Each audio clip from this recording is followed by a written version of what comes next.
Bagaimana kabar saudara hari ini? Luar biasa. Saya melihat orang-orang yang diurapi dan diberkati Tuhan di tempat ini. Boleh kasih senyum kiri kanan saudara. Sekali lagi kita kasih tepuk tangan yang paling meriah. Hari ini saudaraku, kita akan masuk pada bagian yang terakhir dari seri firman Tuhan Unshakable. Saya akan tutup firman Tuhan ini dengan membagikan satu pesan saudaraku. Build to last.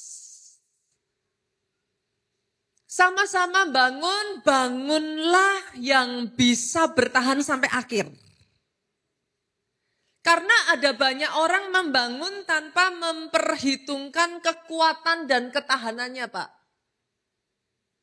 Sehingga kena goncangan sedikit, kena masalah sedikit, kecewa sedikit, tersinggung sedikit, roboh.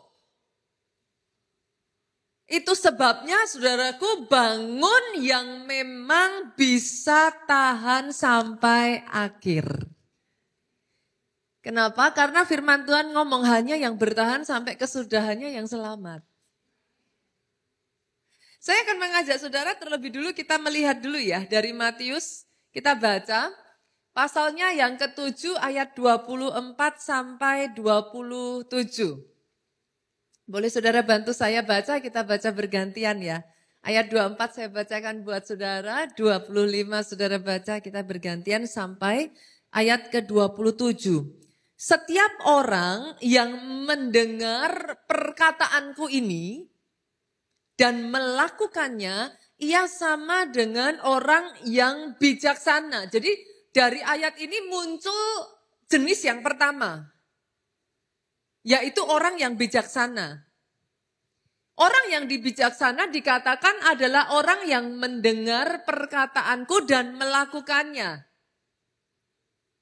Saudara semua di tempat ini adalah orang-orang yang mendengar doa saya. Engkau juga melakukannya. Dan firman ini mengatakan yang seperti itu disebut bijaksana. Orang bijaksana ini mendirikan rumahnya di atas batu. Kemudian turunlah, sama-sama yuk ayat 25. Kemudian turunlah hujan dan datang itu banjir. Lalu angin melanda rumah itu sampai di situ terlebih dulu. Bukankah inilah tipikal kehidupan? Dalam kehidupan selalu ada yang namanya hujan, banjir, angin. Coba renungkan perkataan saya ini saudaraku. Pernah gak sih kira-kira setahun aja, gak usah lama-lama. Setahun aja.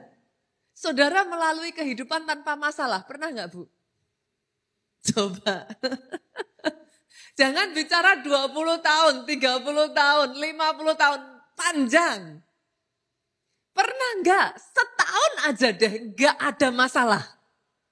Semuanya pada gini. Dalam hidup itu Pak selalu loh ada masalah. Bukan masalah ada atau enggak ada. Kapan? Kan gitu aja saudara.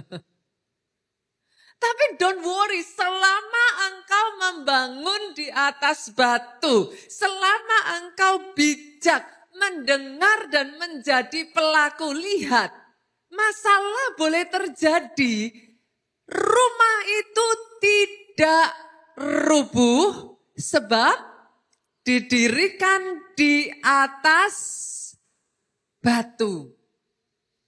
Jadi selama saudara mendirikan dengan benar, it's okay. Masalah gak perlu dihindari kok. Rumahnya tidak akan rubuh. Tetapi kita lanjut nih. Ayat yang ke-26 saya bacakan. Setiap orang yang mendengar perkataanku, sama ya seperti kita saat ini ya, sedang mendengar perkataan firman. Tetapi tidak melakukannya. Senggol kiri kanan katakan dengar aja gak cukup. Jangan merasa tenang hanya sudah ke gereja. Pulang dari gereja kau punya PR. Kalau pulang dari gereja ditanya, tadi firmannya apa? Apa ya? Nggak tahu, lupa. Yang penting bagus. Tapi lupa. Sekarang kalau firmannya aja lupa, gimana mau melakukan? Senggol kiri kanan lagi. Catet, Pak. Kita lanjut ya. Dia dengar, tapi tidak melakukan. Firman Tuhan ngomong, ia sama dengan orang yang bodoh, yang mendirikan rumahnya di atas pasir. Ini firman kok nggak enak ya saudara. Siapa juga orangnya yang suka dibilang bodoh kan Bu? Nggak mau katanya. Tapi ayat ini ngomong yes. Ada sama-sama orang yang dengar firman. Berarti saya salah nggak kalau saya berasumsi ini anak Tuhan? Ini orang Kristen. Boleh dong. Kan sama-sama dengar firman. Sama-sama dengar firman, ada yang bijaksana dan ada yang bodoh. Berarti, bolehkah saya ngomong sama-sama istri, ada istri yang bijaksana, ada istri yang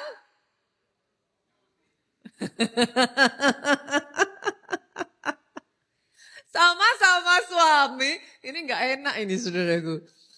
Ada suami yang bijaksana, ada suami yang ini lebih gak enak lagi. Sama-sama jemaat. Ada jemaat yang bijaksana, ada jemaat yang bilang saudara. Saya naikkan lagi boleh gak? Aduh jangan Bu katanya. Sama-sama pelayan Tuhan. Berarti, loh, kalau sesuai dengan ayat ini, berarti ada pelayan Tuhan yang bijaksana, ada yang senggol kiri kanan saudara katakan bukan saya. Senggol lagi kiri kanannya katakan dalam nama Yesus bukan kamu. Kita kasih tepuk tangan yang paling meriah buat Yesus Tuhan kita. Ternyata yang bodoh mendirikan rumahnya di atas pasir. Apa yang terjadi sama-sama ayat 27 kita baca dengan suara keras 23. Kemudian turunlah hujan dan datanglah banjir. Lalu angin melanda rumah itu sehingga rubuhlah rumah itu dan hebatlah kerusakannya. Perhatikan ke depan saudaraku, baik yang bijaksana maupun yang bodoh, dua-duanya membangun rumah. Dua-duanya membangun rumah kehidupan, rumah berbicara tentang kehidupan, membangun rumah keuangan Pak, membangun rumah keluarganya, membangun rumah pelayanannya, membangun rumah kehidupan rohaninya di hadapan Tuhan. Baik yang bijak maupun yang bodoh, dua-duanya membangun. Sampai datang masalah. Saya tanya, hanya yang bodoh aja atau yang bijaksana juga dapat masalah? Saya tuh heran, sampai detik hari ini saya nggak habis pikir. Bagaimana mungkin ada orang Kristen yang berpikir hanya karena dia jadi orang Kristen, hanya karena dia sudah pelayanan, maka dia nggak akan kena masalah. Ayat ini ngomong loh saudaraku, yang bijaksana tadi sudah membangun rumahnya di atas batu. Hanya karena saudara sungguh-sungguh ibadah, banyak sekali loh orang Kristen sampai sekarang masih ngomong sama saya. Pastor, saya kan sudah ibadah. Pastor, saya melayani sungguh-sungguh loh. Malah ditambah lagi, Pastor, saya bayar per puluhan. Maafkan saya saudaraku, gak ada urusannya. Mau yang bodoh maupun yang bijaksana, datang angin, datang hujan, datang banjir. Doa saya hari ini sebagai seorang Kristen saudara bisa menangkap hal ini. Masalah bukan untuk dihindari. Tapi kalau engkau membangun hidupmu dengan benar, this is the point. Bagaimana engkau membangun hidupmu? akan menentukan apakah bangunan yang kau dirikan tahan goncangan atau cepat roboh. Masalahnya, sekali lagi saudaraku, this is the problem. Hanya orang yang bertahan sampai kesudahannya yang masuk kerajaan surga. Doa saya saudara adalah orang-orang yang membangun rumahmu di atas batu.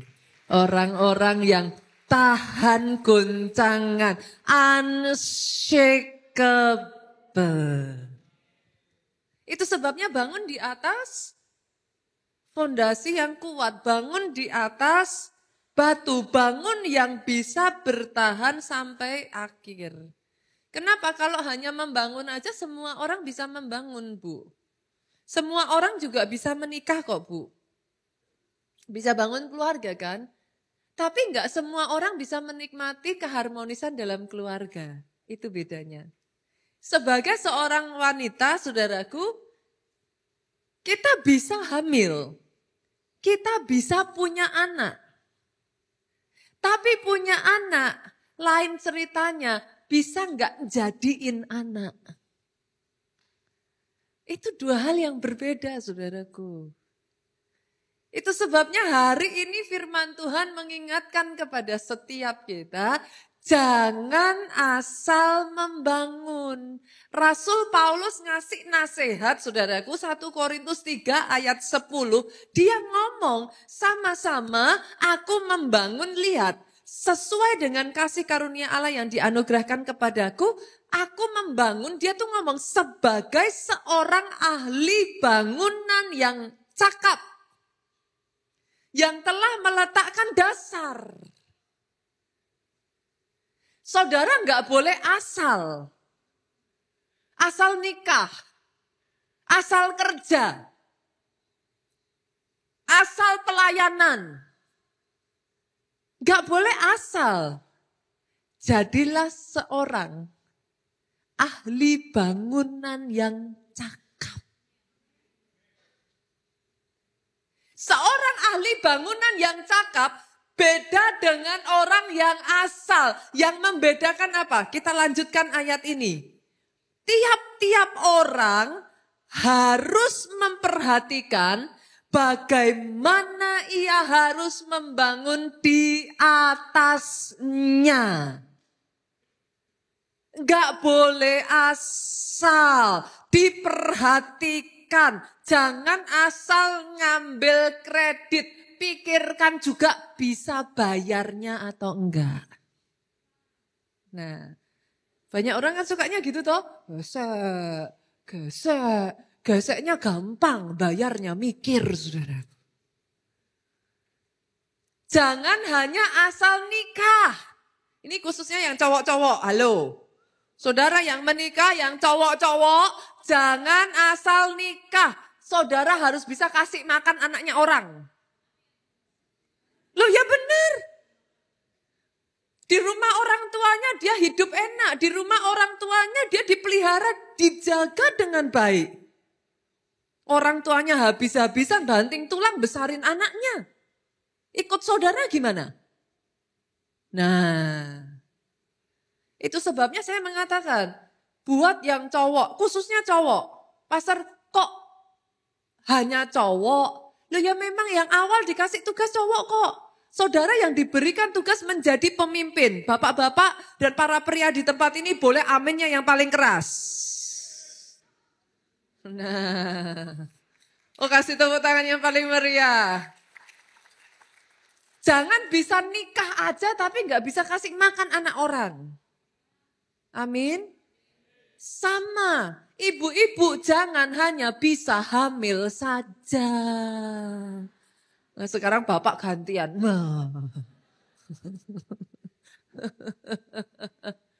Loh, istri itu menentukan besar loh saudaraku. Keuangan di keluarga boncos atau bisa bertahan itu kerannya kan istri. Loh iya kan? Katanya ada yang cari uang, ada yang menghabiskan.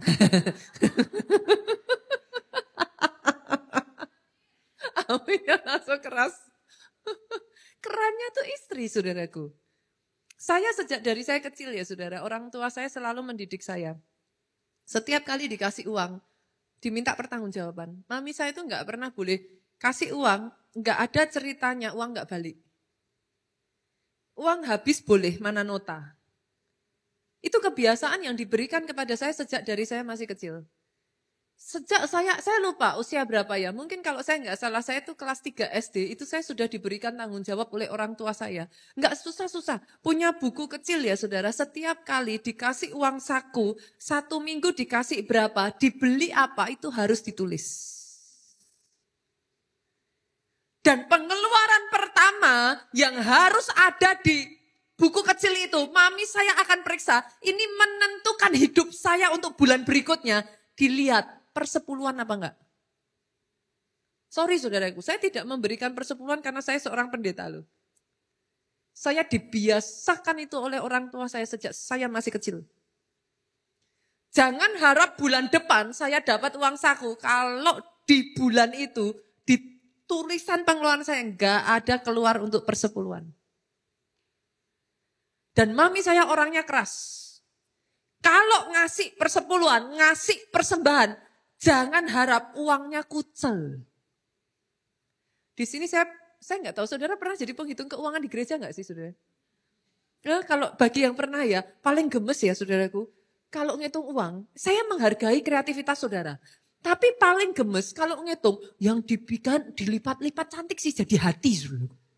Wah, itu penghitung keuangan langsung ngeliatin saudara. Habis itu buka satu-satu. Mami saya selalu mengajarkan saya kalau ngasih persembahan ke gereja, itu uangnya baru itu loh saudaraku. Saya bersyukur saya dididik oleh seorang wanita yang bijaksana. Yang mengajarkan kepada saya, satu demi satu, kalau saya diberi berapa, sisa berapa, kembalikan berapa. Perkara setelah itu mami saya ngomong, it's okay, sisanya buat kamu, puji Tuhan.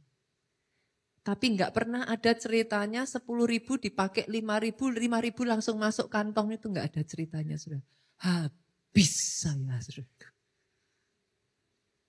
Bagaimana engkau membangun akan menentukan bangunanmu bertahan sampai akhir atau roboh di tengah jalan. Perhatikan.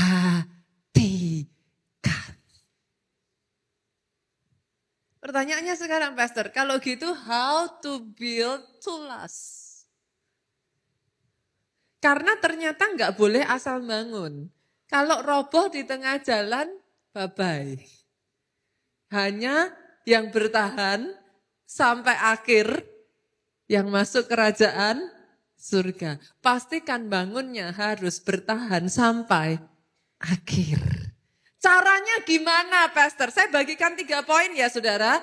Karena tadi orang bijaksana adalah yang mendengar dan melakukan.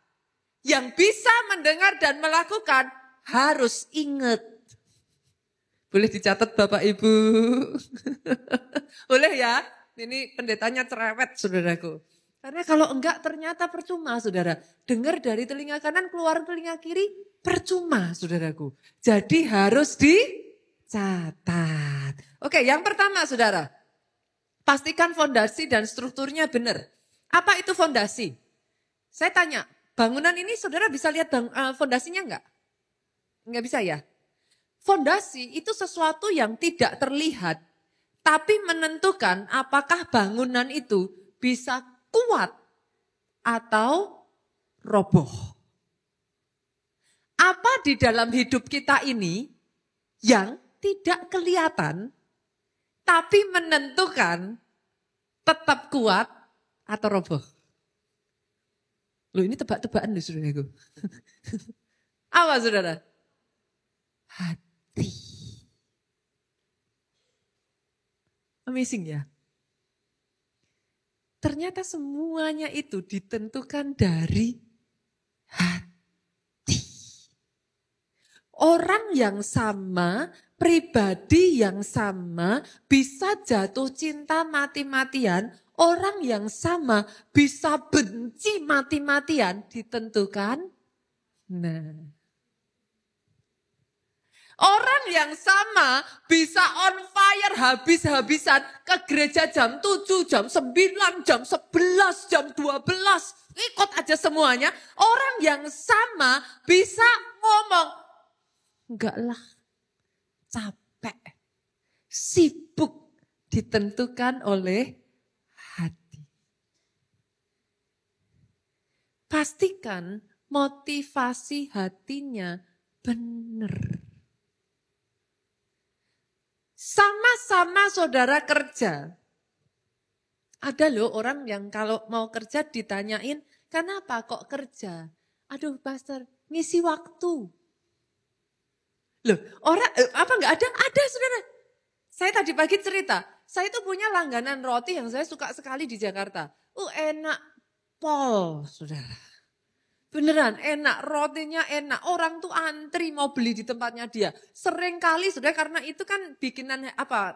Ini ya saudaraku, perumahan ya saudara. Jadi belum tentu kita beli hari itu tuh bisa dapat. Sering habis saudara.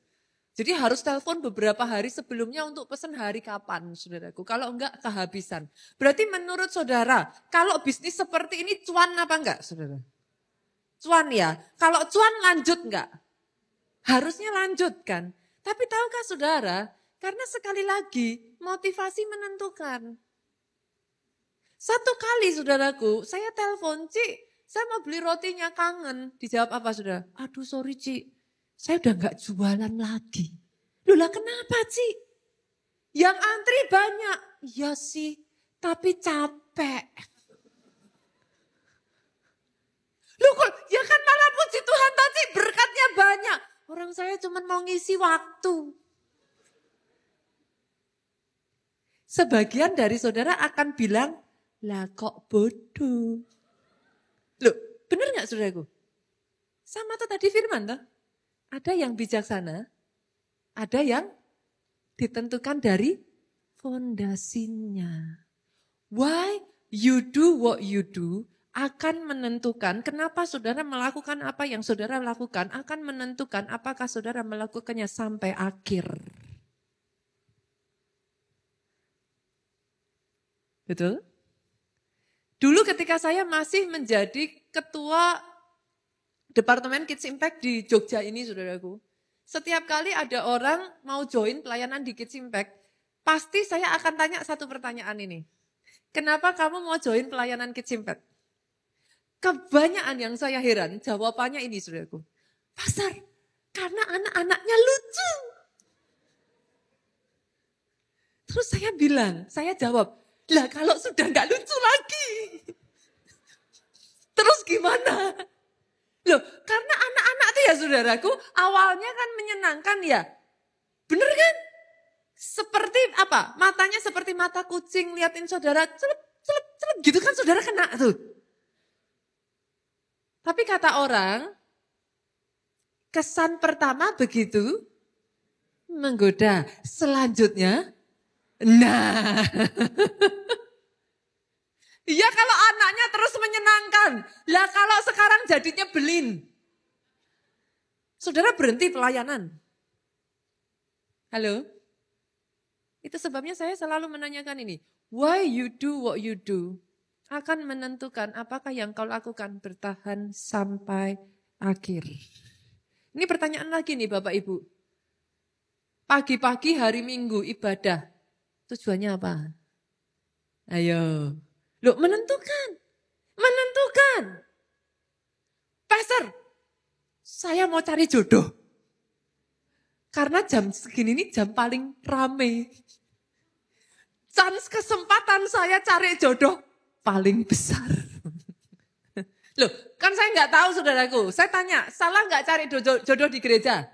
Enggak, puji Tuhan. Daripada cari jodoh di klub malam, kan puji Tuhan carinya di gereja. Tapi pertanyaannya bukan salah nggak salah. Kalau nggak dapat jodoh, nah masih datang ke gereja enggak? Kalau ketemu jodohnya menikah di gereja ya terus datang. Tapi kalau nggak dapat jodoh. Saudara bisa mengerti yang saya maksudkan? Why you do what you do akan menentukan apakah saudara akan mengerjakannya sampai akhir. Saya itu belajar dalam hal ini jujur ya saudaraku. Saya banyak sekali belajar dari papa mertua saya, Pastor Obaja. Yes. Bukan karena papa mertua saya ya saudaraku ya. Tapi sebelum dia menjadi papa mertua saya berjemaat di Keluarga Allah Solo. Saya tidak akan pernah melupakan satu khotbah ini di antara semua khotbah. Saya nggak tahu ya kalau saudara ditanya dari semua khotbah mana yang saudara selalu ingat? Jangan jawab saya loh ya saudaraku, nggak ada pastor. Ada satu khotbah yang pernah disampaikan oleh Pastor Obaja yang saya nggak akan pernah lupa. Pastor Obaja itu ngomong kayak gini, memulai dengan semangat, dengan api itu mudah. Menyelesaikan sampai akhir butuh perjuangan. Satu kali saya tuh pernah tanya, kami itu sering ngobrol saudaraku. Pastor Obaja itu adalah seorang bapak yang sangat luar biasa sekali. Setiap kali kami pulang, kami tuh ngobrol bisa berjam-jam saudara. Saya bisa duduk bersama dengan Pak Jo, ngobrol sampai malam gitu. Kadangkala kami lihat sudah capek, tapi kalau kami tanya, Papa nggak capek, Papa nggak ngantuk, jawabannya ngantuk bisa besok. Tanya saudara. Saya tuh bersyukur saudaraku, saya tuh punya gembala sidang sekaligus saya punya papa mertua, bapak pembimbing yang luar biasa. Saya tuh pernah tanya sama beliau, Pak nggak pernah bosen toh, pelayanan sudah berpuluh-puluh tahun. Apa nggak pernah rasanya pengen nyerah? Apa yang membuat papa itu sampai detik hari ini masih bertahan?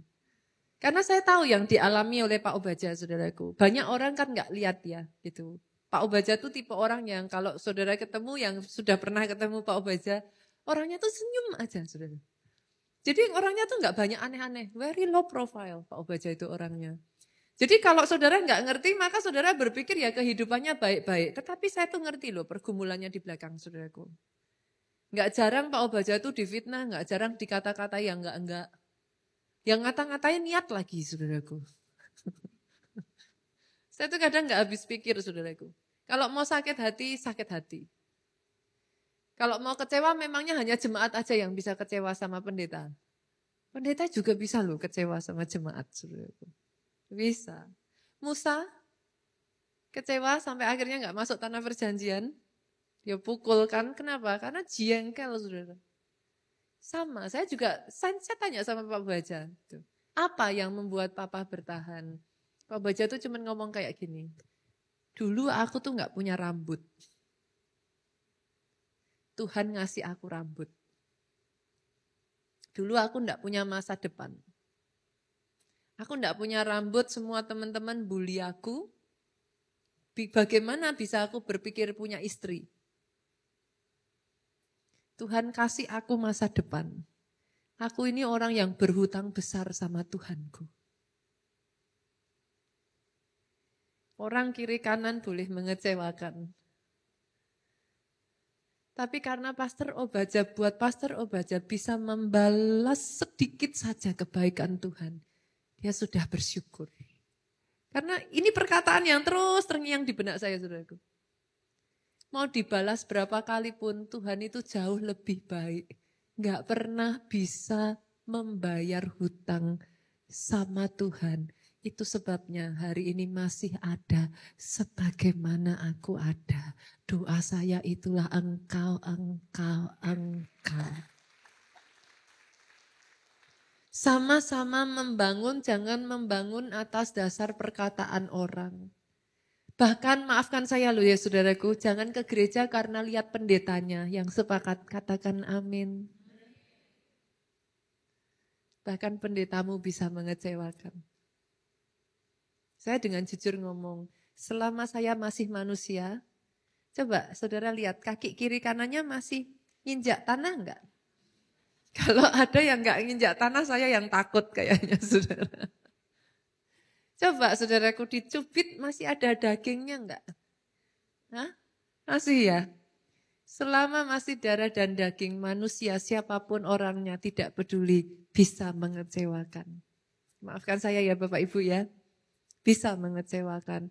Tapi dengar ini, kalau fondasimu, dasarmu, batu karang yang teguh, Yesus Kristus Tuhan, angin, badai, banjir, hujan, engkau tetap kokoh, tidak roboh. Boleh saya dengar tepuk tangan yang paling meriah buat Yesus Tuhan kita. Yang satu tadi fondasi. Tapi saya tanya, bangunan ada fondasinya kuat saja cukup atau harus ada strukturnya, saudara? Lah kalau fondasi doang ya nggak bisa, nggak kelihatan, saudara. Gimana? Ini kalau saudara lepas satu-satu nih ya, kayu, lalu kemudian panel-panelnya saudara lepas, bata-batanya saudara lepas, maka di situ saudara akan lihat pilar-pilarnya berdiri di sana. Pilar-pilar itu yang menentukan apakah bangunan ini kokoh kuat berdiri sampai akhir atau roboh. Dalam kehidupan kita, saudaraku, sama. Ada banyak orang Kristen, ini yang sangat salah. Doa harus, cinta Tuhan harus, puasa harus. Tapi kan saudara nggak bisa bilang toh, jadi pilot yang penting doa. Masuk akal nggak? Loh, pastor kan yang penting cinta Tuhan. Oh, saya kasih contoh. Saya bayarin saudara naik pesawat yang pilotnya cinta Tuhan. Tapi nggak pernah sekolah jadi pilot.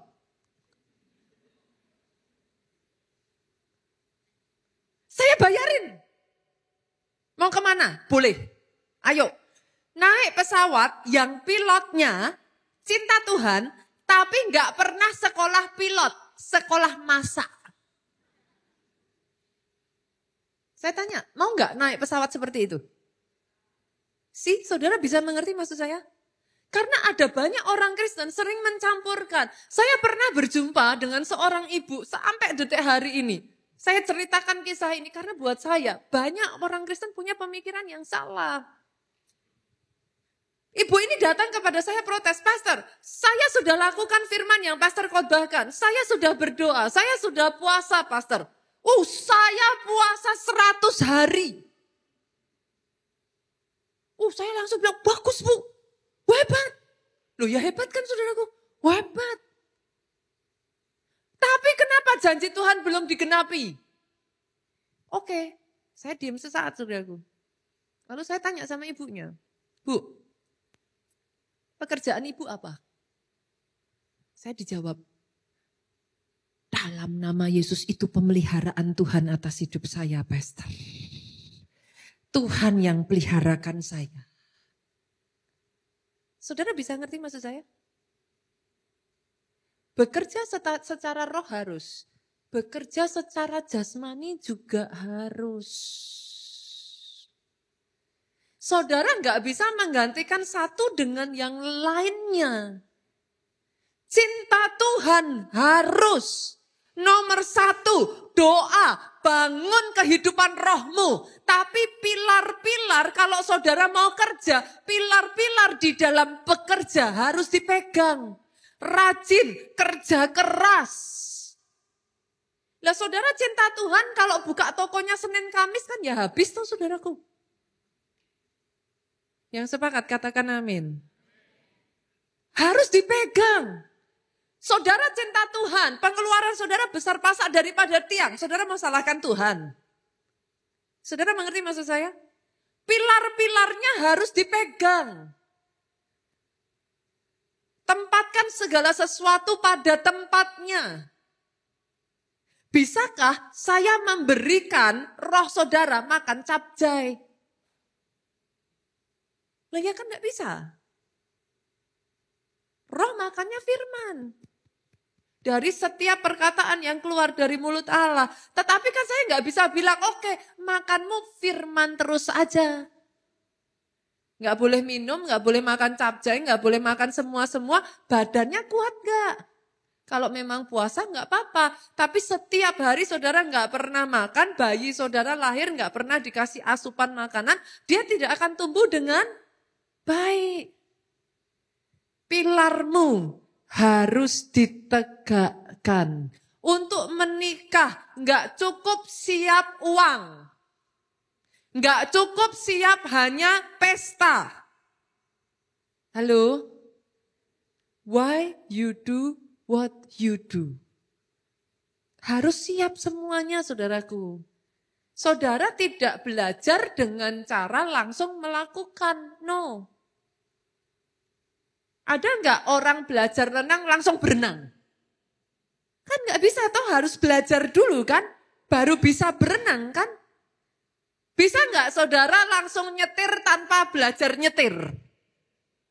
Nggak bisa kan? Saudara harus belajar dulu baru akhirnya nyetir. Sama. Saya ajak ya saudaraku, engkau yang mau menikah, jangan hanya berpikir pesta pernikahan sudah selesai, that's it enough. No. Baca buku-buku tentang pernikahan. Persiapkan diri saudara, mental saudara. Pernikahan adalah untuk orang yang sudah dewasa, bukan anak-anak. For a reason, ada alasannya.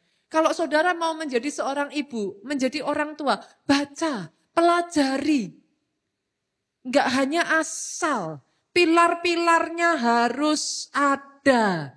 Kalau tidak, jangan salahkan Tuhan kalau rumahnya runtuh. Yang sepakat aminnya boleh yang paling keras. Itu sebabnya saudaraku, di gereja kita tuh juga mengenal yang namanya SPR loh. Pastor, SPR menyebalkan, nggak enak, disuruh belajar. Sama, SD kelas 1, 2, 3, 4, 5 kan juga menyebalkan. Sama kan? Jujur, ada di sini yang suka sekolah? Halo? Saya rasa kalau ada pun ya, yang angkat tangan cuma 1, 2. Yang lain semuanya jengkel waktu sekolah. Tapi pertanyaan saya saudara bisa nggak ikut kelas 1, kelas 2, kelas 3, kelas 4, kelas 5, tahu-tahu ujian kelas 6? Dibolehkan pun loh, dibolehkan. Bisa jawab nggak soalnya? Nggak bisa. Apa yang saudara pelajari, diujikan di kelas 6, sudah dipelajari dari kelas 1, 2, 3, 4, 5, dibangun di atasnya. Itu sebabnya saya mengatakan, bangun fondasinya dulu dengan benar. Setelah itu tegakkan pilar-pilarnya juga dengan benar. Sehingga bangunanmu kokoh kuat, menghadapi tantangan, menghadapi goncangan, bangunanmu berdiri tetap tegak. Boleh aminnya yang paling keras, boleh tepuk tangannya sekali lagi yang paling meriah. Yang kedua saudaraku. Yang kedua, bagaimana how to build to last. Bagaimana saudara membangun supaya bangunan saudara bertahan sampai akhir. Yang kedua, saudara, jangan kompromikan materialnya. Kan tujuannya kan bertahan sampai akhir toh. Bukan cuma bangun kan. Menurut saudara, bisa nggak saya bangun gedung bertingkat 5 dengan menggunakan besi dan semua ketebalan yang saya pakai untuk bangun rumah kecil? Bisa nggak? Bisa, siapa bilang nggak bisa? Bisa. Pertanyaannya kan bukan bisa nggak bisa, roboh atau enggak gitu. Bisa. Banyak orang Kristen cari murah. Nah, murahnya murah, bertahan atau tidak? Saudara nggak mau bayar harga, saudara mau carinya murah. Saudara nggak mau terus mendisiplin dirimu, saudara mau carinya murah. Saudara nggak mau menjaga kesehatanmu, saudara mau carinya murah. Nggak enak pastor, makan dibatas-batasin. Mau sehat aja harus bayar harga loh, saudaraku. Yang sepakat katakan amin. Saya menemukan ya saudara, makan sehat di luar rumah itu susah loh. Coba, renungkan perkataan saya, renungkan dulu. Terakhir ini saudaraku, saya mencoba untuk hidup sehat, bukan karena sakit, bukan karena apa-apa saudara. Tapi mulai sadar faktor U gitu saudaraku. Saya masih muda saudara, tapi saya mulai menyadari gitu. Mau berapa lama ya kalau kehidupan kita tidak dipakai, tubuh ini tidak dipakai sebagaimana mestinya. Kebayang nggak mobil saudara yang harusnya diisi bensin, saudara isi air. Apa yang terjadi kira-kira? Nah, sama loh saudara-saudara, jangan salah loh. Sama seperti mobil, tubuh ini kan ada ininya kan. Nah, sebenarnya firman Tuhan itu sudah menulis saudaraku. Tapi seringkali orang Kristen itu nakal. Wah itu kan sudah di-cancel. Oh itu kan sudah di-cancel. Tapi sebenarnya kita ngerti saudaraku, yang lemak-lemak itu dibakar untuk Tuhan. Loh ya benar toh. Lemak-lemak itu untuk Tuhan. Bukan untuk kita. Saudara teruskan saja, jangan salahkan Tuhan, nanti penyumbatan jantung. Loh itu kan wajar, itu sudah wajar. Lah kalau memang saudara teruskan seperti itu kan ya memang by system tubuh kita ini sudah ada hal-hal yang perkara saudara sumbatan jantung disembuhkan Tuhan ya itu mujizat. Lah tapi kalau dilanjutkan lagi, lah ya nyumbet lagi tuh saudaraku. Saya tuh menemukan ya saudaraku, saya tuh nggak banyak mantang. Saya belajar, cuman dikasih tahu sama dokternya semuanya boleh dimakan. Hindari tepung. Sebel tuh saudara. Saya menemukan gara-gara dokternya bilang hindari tepung, hindari gula, saya jajan keluar, saya tuh heran. Semuanya tepung dan gula. Sampai mau makan bingung saudara. Lah kalau dijual sayuran gak ada yang beli. Dijualnya ayam, dada, direbus siapa yang mau beli. Kan ditepungin. Dikasih bumbu, kasih micin. Goreng sekalian. Yang beli antri. Sih, mau sehat aja, perjuangan. Nah, tapi pertanyaan saya simpel saudara. Saudara mau bayar murah atau bayar mahal? Saya pernah pergi ke Cina, saudaraku. Belum berpengalaman, kena tipu. Beli USB. Wah, saya lihat USB. Mereknya S. Oh ini merek bagus nih. Lihat harganya. Jatuh cinta. Mana ada USB merek S harga sekian. Saya borong. Sampai di Indonesia. Dipakai baru seminggu. Mati saudaraku. Yang mana yang saudara mau? Hanya menikah? Atau menikah? Sampai maut memisahkan saudara. Bayar harganya. Jangan didiskon. Materialnya enggak boleh kompromi. Sama, ikut Tuhan juga sama. Jangan kompromi dosa. Saya melihat ada banyak orang, banyak hamba Tuhan besar bahkan saudaraku jatuh karena satu hal ini.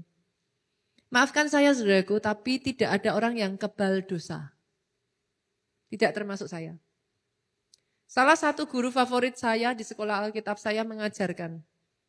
Kalau sudah namanya dosa, hanya satu ilmu yang bisa kita pakai, ilmunya Yusuf. Lari. Lari sejauh-jauhnya. Jangan lari mendekat. Loh sama-sama lari kan? Lari di tempat. Lari mendekat.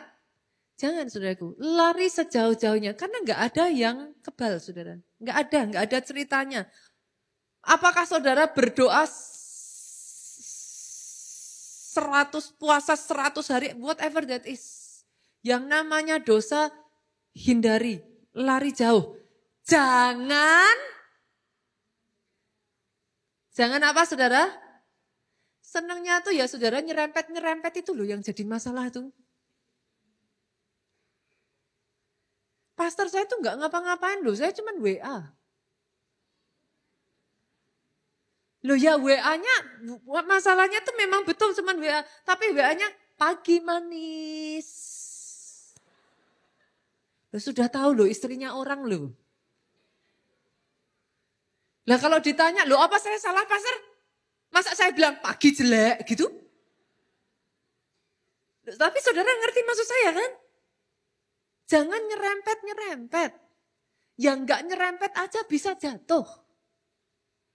Apalagi yang nyerempet, nabrak. Satu kisah yang paling terkenal ya saudaraku tentang yang satu ini ya saudara, Simpson. Kurang kuat apa Simpson? Orang terkuat di bangsa Israel. Ini orang hebat sekali saudara. Dia tahu apa pantangan dalam hidupnya. Kita baca. Yuk, Hakim-Hakim pasalnya yang ke-13. Hakim-Hakim pasalnya yang ke-13 ayatnya yang ke-7.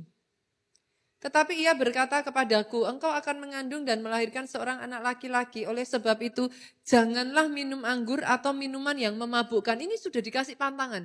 Simpson itu sudah sejak dari kecil udah tahu saudaraku. Dia tidak pernah boleh minum anggur dan minum yang memabukkan.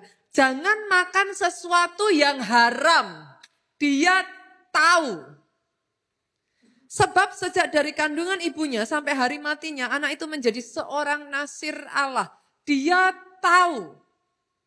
Tapi nanti kalau saudara baca di pasalnya yang ke-14, saudara akan menemukan sudah dilarang minum anggur. Dia jalan-jalan lewat kebun anggur. Kan nyenengin tak saudaraku? Halo, pastor cuma jalan-jalan aja kok. Tapi mampir. Dia sudah dikasih tahu, jangan makan apa yang haram. Itu semua sudah ada saudaraku. Sejak dari dia kecil, selama dia masih ikut orang tuanya, selama dia masih kecil, dijaga dengan baik oleh kedua orang tuanya, saudara. Tidak ada, nothing happen to Simpson. Dia bertumbuh dengan baik, kuasa Tuhan begitu luar biasa, dipakai Tuhan menjadi hakim dan pahlawan buat bangsa Israel. Tapi sampai di usia tertentu, di mana dia sudah tidak ada di dalam pengawasan orang tuanya lagi, Simpson main-main. Nanti saudara baca deh. Simpson, Hakim-Hakim pasal 14. Saudara akan lihat. Pada saat dia mampir tuh ke kebun anggur. Di perjalanannya ke Timna. Dia ketemu singa. Alkitab mencatat. Datanglah roh Tuhan atasnya. Dikoyak itu singa. Satu koyakan dikoyak langsung singanya mati saudara. Tapi dia gak cerita itu sama orang tuanya. Sekian waktu kemudian dia lihat di dalam singanya itu bersaranglah lebah, lalu kemudian muncullah dari lebah itu madu. Lagi-lagi dia nggak ngomong sama orang tuanya. Itu madu tumbuh di dalam bangkai singa. Segala sesuatu yang sudah menjadi bangkai dianggap oleh mereka sebagai haram. Nah ini ceritanya Hawa terulang lagi saudara. Dia ambil itu madu, dia bawa pulang dikasih ke orang tuanya. Namanya salah, biar gak salah sendiri. Nanti kalau dimarahi, ya papa mama juga makan. Saudara mengerti yang saya maksudkan? Sudah dikasih tahu, jangan ditabrak saudaraku. Saudara melihat ya, dari kesalahan kecil, dari pasal 14 itu saja, saudara melihat Simpson main-main, nyerempet, sampai titik terakhir dia kehilangan kekuatannya. Doa saya hari ini ya saudaraku, jaga hatimu dengan segala kewaspadaan karena dari situ terpancar kehidupan. Jaga terus. Karena hari-hari ini kita hidup di dunia ya saudara, yang menormalisasikan dosa. Yang saya tahu zaman dulu ya orang tua tuh akan selalu ngomong. Ini orang tua akan selalu ngomong. Yang namanya seks sebelum menikah itu, sejak kapan saudaraku? Tapi zaman sekarang kan dibalik toh. Orang kalau mau nikah, masih perawan, dianggapnya kuno. Gimana coba? Saya tuh bersyukur loh, ayatnya itu ada loh saudaraku. Yuk kita lihat yuk. Yesaya pasalnya yang ke-5, ayatnya yang ke-20. Alkitab sudah ngomong, celakalah mereka yang menyebut kejahatan itu baik. Jadi sudah diprediksikan sejak dari dulu saudaraku. Akan ada waktunya di mana dunia itu berbalik. Yang baik disebut jahat, yang jahat disebut baik. Tapi firman ngomong celaka orang yang menyebut kejahatan itu baik. Ditambah saudara. Yang mengubah kegelapan menjadi terang. Nah sekarang ini kan dibolak-balik tuh saudara. Firman Tuhan itu jelas mengatakan loh saudaraku. Jelas mengatakan. Maafkan saya kalau saya keras ya saudaraku. Maafkan saya. Firman itu jelas mengatakan orang yang hidup jujur itu bertahan sampai akhir, dilindungi. Tapi zaman sekarang orang ngomongnya jujur itu ajur. Gimana? Semua dibolak-balik saudara sekarang ini. Atas nama freedom. Di negeri-negeri barat saudaraku, sekarang ini terakhir saya ke sana, toiletnya enggak cuma 2, toiletnya 3. Ada toilet pria, ada toilet wanita, ada toilet bebas gender. Gimana saudara? Sekarang sudah dibalik-balik. Pastor enggak ada ayatnya, siapa bilang? Senggol kiri kanan, baca Alkitabmu.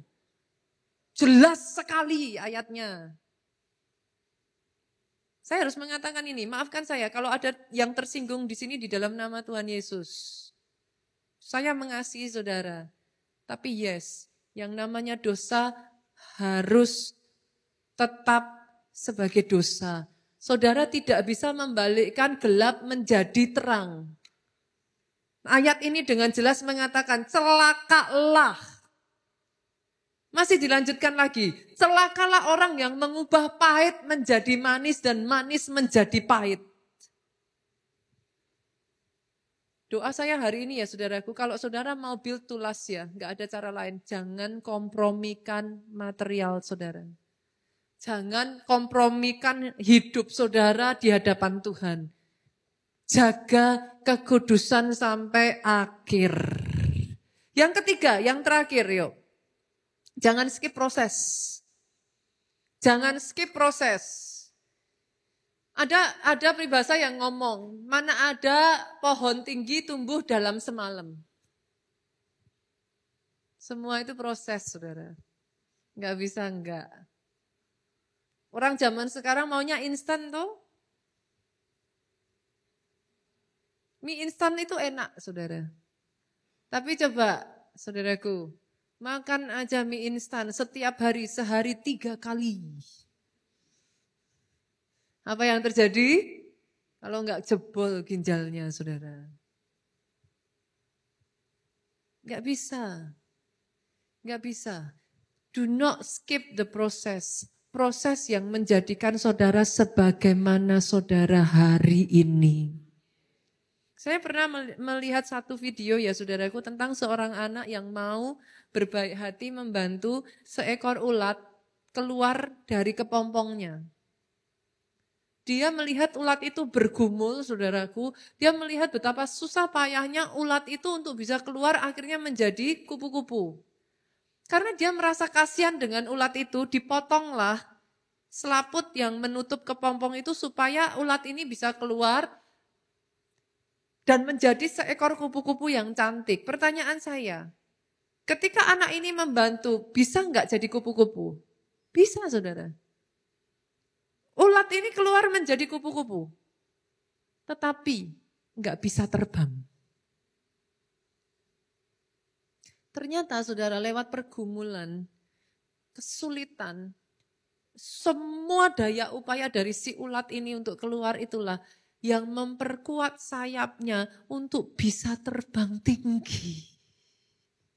Do not skip the process. Proses yang membuat engkau bukan hanya naik, tapi terus naik dan tidak turun. Mau naik aja gampang. Saudara mau kaya? Gampang. Nipu orang bisa kaya? Nyuri bisa kaya? Duh, bener? Korupsi bisa kaya? Mau kaya gampang. Siapa bilang kaya susah? Kaya gampang. Tapi saudara naik dan terus naik, tidak turun. Itu another story. Doa saya ada orang-orang di tempat ini yang bertahan sampai akhir di dalam setiap proses. Sehingga engkau terbang tinggi seperti pada burung Raja Wali. Saya boleh mengundang pemain musik maju ke depan. Bangkit berdiri jemaat Tuhan. Saya menutup bulan November ini ya saudaraku. Bulan depan kita sudah akan masuk Natal. Tema yang sangat cantik sekali saudaraku, call me blessed. Perkataan Maria yang begitu luar biasa sekali saudaraku. Di tengah tangisannya, di tengah ketidakmengertiannya, pada saat Maria tidak tahu harus pergi kepada siapa. Dia dikecam banyak orang, hampir ditinggalkan oleh tunangannya sendiri. Disitulah Maria berkata, call me blessed. I am blessed. Seringkali kesukaran yang membentuk saudara menjadi orang-orang yang tangguh dan orang-orang yang kuat. Dan dengar ini saudaraku, tahan uji tidak dibuktikan, tidak bisa dibuktikan sampai saudara mendapat ujian.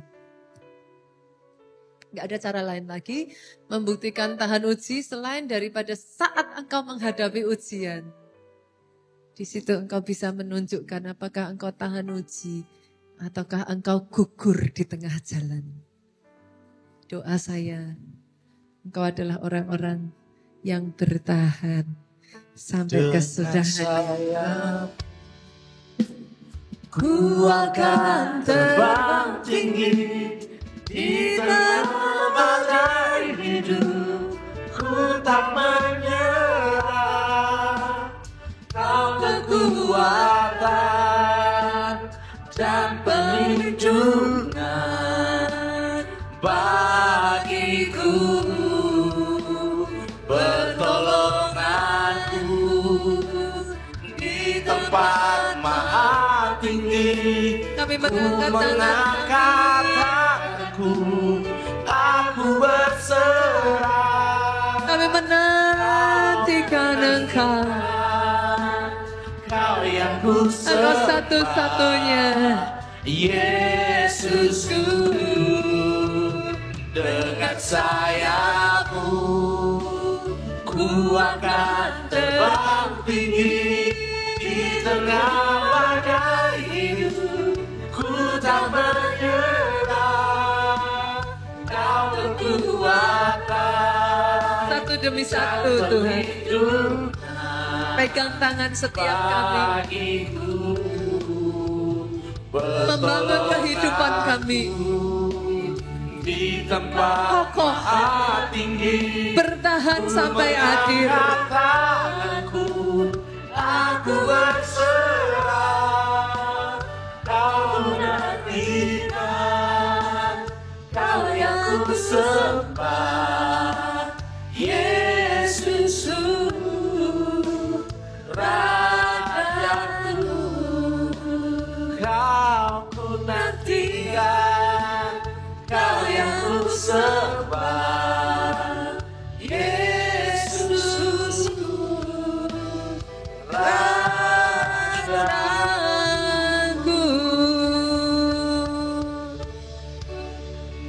Biarlah firman ini terus bertumbuh di dalam hidup kami, mengingatkan kami kembali. Bukan kami hanya asal membangun kehidupan, tetapi membangun kehidupan yang kuat secara keuangan kami, menata satu demi satu, kuat di dalam keluarga kami, pernikahan kami, menata satu persatu, kuat di dalam roh kami. Sehingga kami bertahan sampai akhir. Kami sadar sesadar-sadarnya Tuhan, kami gak mampu tanpa Engkau. Hari ini pun Tuhan kami ada, semua adalah berkat-Mu. Yes. Itu sebabnya kami mau belajar setia, mengembalikan persembahan kami di hadapan-Mu. Mengembalikan persepuluhan kami di hadapan-Mu. Kami memberikan dengan sukacita dan dengan ucapan syukur. Di dalam nama-Mu Yesus Tuhan kami berdoa, Engkau yang diurapi, diberkati, katakan dengan suara yang paling keras. Amin. Silakan duduk jemaat Tuhan.